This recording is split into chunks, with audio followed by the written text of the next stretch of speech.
Today, we're going to take just a bit of time to talk about habits and how they impact our outcomes, how they affect our ability to study, to learn, to do projects, to succeed in other areas of life as well.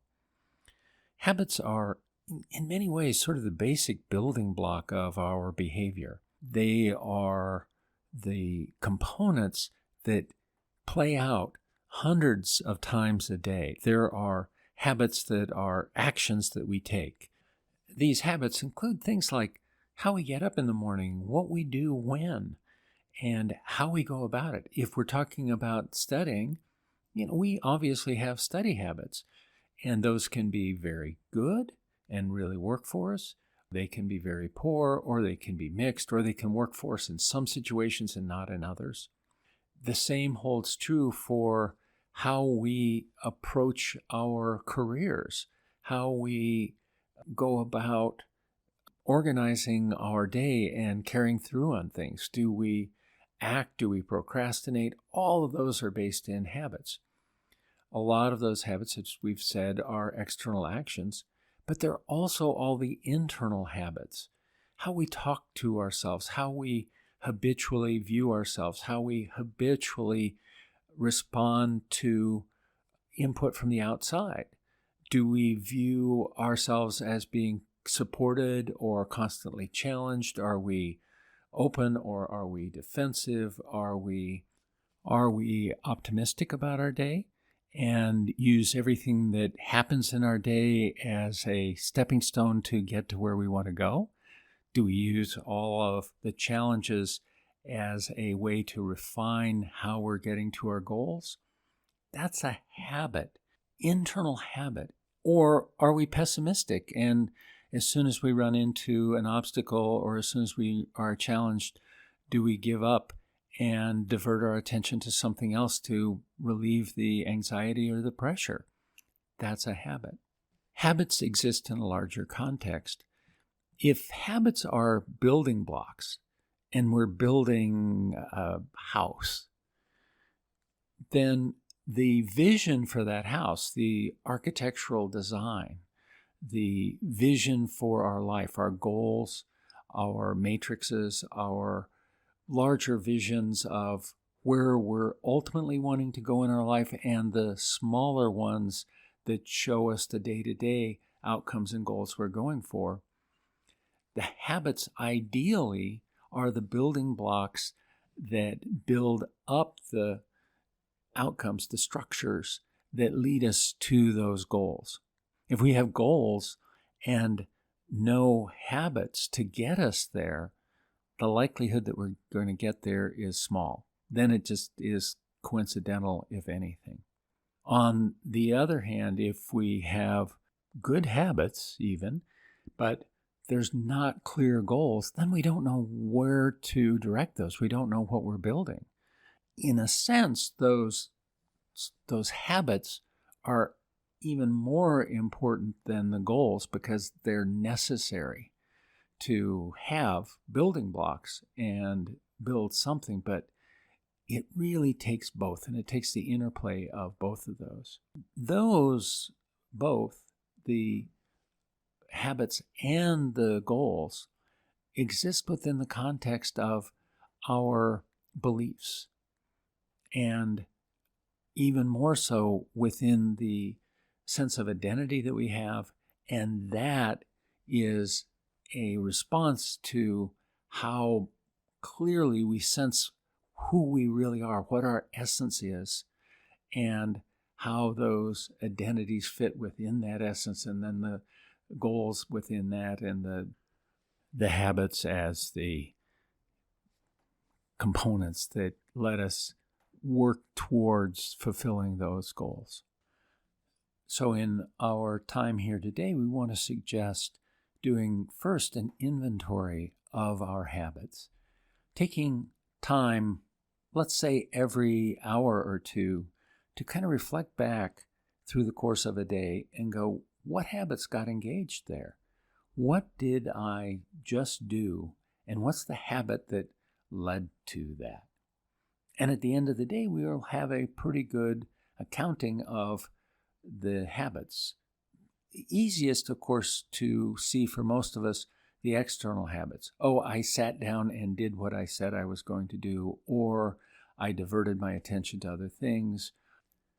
I had 10 things I had decided I was going to do today, and then I went and did something else. Or I sat down and did the easiest things first and never got around to the hard things. Maybe we did the hard things and we stopped and took a moment with each of those to feel the success and to renew our vision of where we're going. That's also a habit. Behind the scenes, did we encourage ourselves with our self-talk, with the views that we held up in front of us, like, oh, this is going to be easy, or, oh, I can't do this? What were those internal attitudes and outlooks? Those also play out habitually. A lot of you listening to this will go, oh yeah, that sounds interesting. That would probably be a good thing to do, and let it just go by. That's a choice. If we want to really upgrade our life, if we want to be better at learning, if we want to be more successful at whatever it is that we're doing, we really have to take a look at our habits, both the good ones, the bad ones, and in doing that survey, we also want to think about what are the habits that are missing. If we stop and think about someone who is really good at getting the outcomes they want in their life, and we watch them or even imagine what it would be like to them, what do they do day in and day out that leads to those successes that maybe we don't do? Again, we would really encourage you to take the few minutes it takes in the course of the day to stop every hour or two for a day or for a couple days and go, what habits did I just play out? And are they working for me? Are there other ones that should be here? And jot those down. It so helps to put them down in writing, because otherwise we get to the end of the day and we don't remember anymore what we discovered earlier in the day. So at the end of the day, we take a look at that list, and the whole thing maybe took us 10 minutes to do. This is easy, but it will make a big difference for you. We know that we're going into this describing, finding these habits and rethinking them at a pretty broad stroke level. Give us feedback. If you need more detail, let us know. If this is just right, let us know. So once we've found these, once we've arrived at some sense of, here are the habits I need to change, the ones I need to overcome, the ones I need to build in, here are the good ones, how do I emphasize them? We have done several podcasts covering exactly this material that will be coming out over the next several weeks. We would encourage you to go through those because it's so important to build in the habits that lead to the outcomes that we want. Without that, we tend to spin our wheels. So let's cover one technique, one approach to changing a bad habit. The way we would think about this is there is an impulse that gets triggered.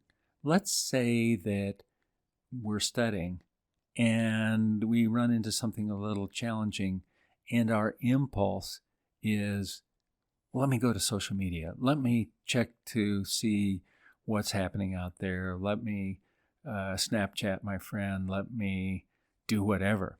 And that urge, that impulse comes up. Typically what we do is we just act. So instead, as soon as we feel that impulse to reach for our phone rather than do what's in front of us, if we just stop for a minute, pause right there, and notice what's that going to bring about? Where's that going to take us? And what are our goals currently? Really think about that goal, the outcomes that you're wanting, what it's going to be like if you fulfill what it is you have been doing, and then let it go. Now, at that point, the impulse often has been dissipated because we've done something else rather than act.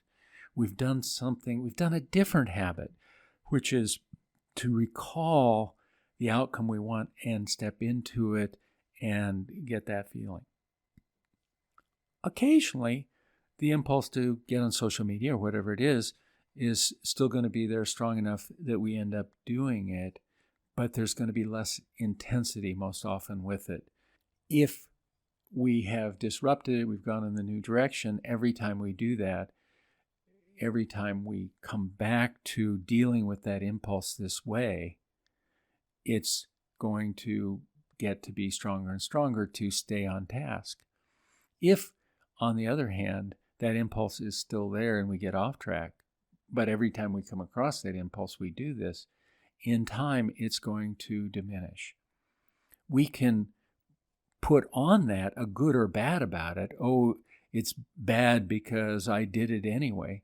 No, that just leads us into a judgment about ourselves, and that judgment tells us that, we're a bad person and bad people do this, and it reinforces it. We don't do that with it. We just know that in time, doing this process, that the habit's going to change. Clearly, if we do this process, if we stop, pause, consider, etc., and it gets us back on track, certainly that is leading us to where we want to go. Either of those end up being to our benefit, and that is what we want to notice, that we do have the ability to impose some choice, that our goals and stepping into our goals can help to rectify our habits, can give us the power to get the outcomes we want in our life. Refining our habits is important. So watch for our upcoming podcasts on habits. They are important enough that we did several and tried to go into them in great detail. So join us for those. And thanks for joining us today.